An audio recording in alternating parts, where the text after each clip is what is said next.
A short story about myself, not a very good one.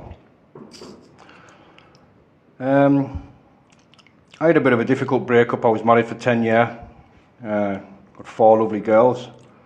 I've got a son as well from before I was married.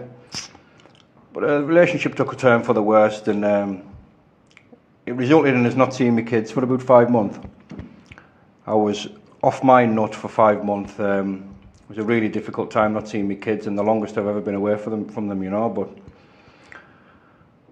during that time, my mother was seeing my kids, and I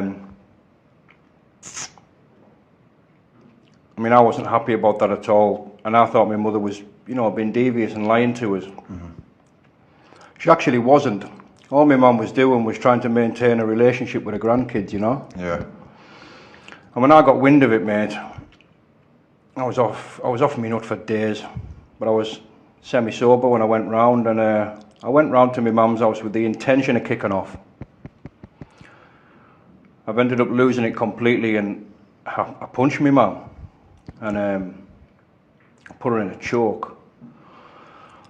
And then I flew into a load of neighbours,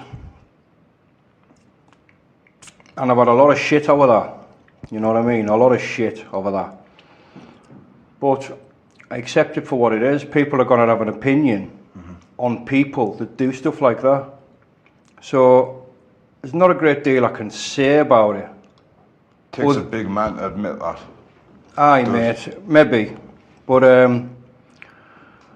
living with it's even harder. You know what I mean? Living with it's even harder. You only get one mother. I know in the right mind puts their hands on their own mother. You know, and that was very difficult to deal with from a pride point of view. But I got hammered on the internet over that. And I mean hammered. So I mean, who is actually getting trolled here? You can feel the remorse just teeming off you. It was a dark day, that, mate. A very dark day. And it led to a really dark chapter in my life, you know.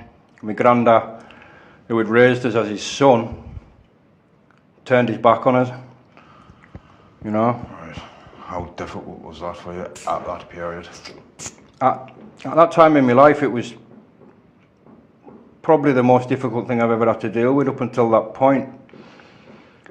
Reason being, I felt really alone, you know. I've got a small family as it is.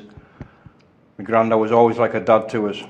He fetched us up, taught us everything, you know, what way to style my hair, to shine my shoes, tie a tie, taught us everything. And everything that's good in me, I have him to thank for that.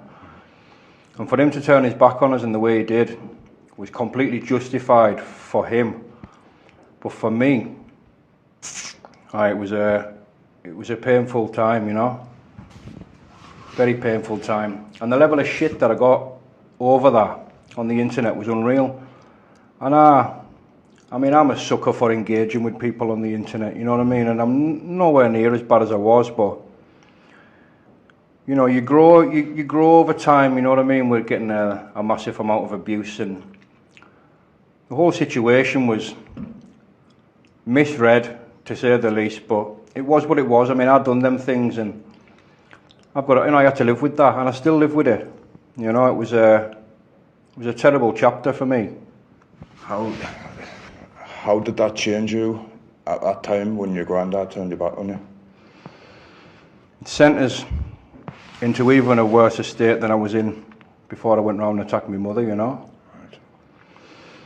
Simply because the fella that I always drew answers from, I always drew advice from, guidance. You know, the fella, that man had decided he didn't want nothing to do with me, and rightly so, and rightly so. And like I say, I had to deal with that.